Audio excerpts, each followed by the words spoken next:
வணக்கம் நேயர்களே. இன்றைக்கி நாம் பார்க்க போகிறது ஒரு பழமொழி தான். இந்த பழமொழி சொல்கிறதுக்கு முன்னாடி நான் இந்த இடத்த ஏன் தேர்வு செஞ்சுருக்கேன் அப்படின்னா, ஏற்கனவே நம்ம சிட்டுக்குருவி தினத்தை அன்றைக்கி நம்ம போட்டிருப்போம். அன்றைக்கி பார்த்திங்கன்னா சிட்டுக்குருவி தேடி போடுறதுக்கு நமக்கு கிடைக்கல. எங்கெங்கேயோ தேடி தான் இறுதியில் ஒரு தெருவில் முன்னாடி எடுத்திருக்கோம். இன்றைக்கி அந்த சிட்டுக்குருவிலாம் அவங்களுடைய வீட்டில் ரொம்ப மகிழ்ச்சியாக இருக்காங்க. புதுசாக வீடெல்லாம் கட்டிகிட்ருக்காங்க. இந்த இடத்தெல்லாம் பார்த்திங்கன்னா தெரியும். அதனால் இந்த ஒரு இயற்கையினோட வாழ்வியலோடு இந்த பழமொழியை போடலாம் இன்றைக்கி பதிவு அப்படின்னு. பழமொழி இதுதான்: ஆறிலும் சாவு, நூறிலும் சாவு. இதுதாங்க பழமொழி. ஆறிலும் சாவு, நூறிலும் சாவு.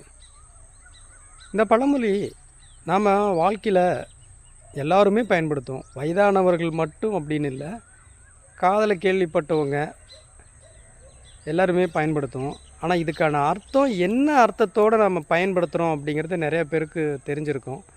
தெரியாதவங்களுக்கு நம்ம அடுத்த பதிவில் இதுக்கு விளக்கம் கொடுப்போம். அதுக்கு முன்னாடி இந்த பழமொழி கேட்ட உடனே, இந்த பழமொழி பார்த்த உடனே உங்களுக்கு என்ன தோணுதுங்கிறது இந்த பதிவுக்கு கீழே பதிவு போடுங்க. நாம் அடுத்த பதிவில் சந்திப்போம். அதுக்கு முன்னாடி இந்த குருவிகளுடைய அந்த ஒலிகளை கொஞ்சம் கேட்போமே.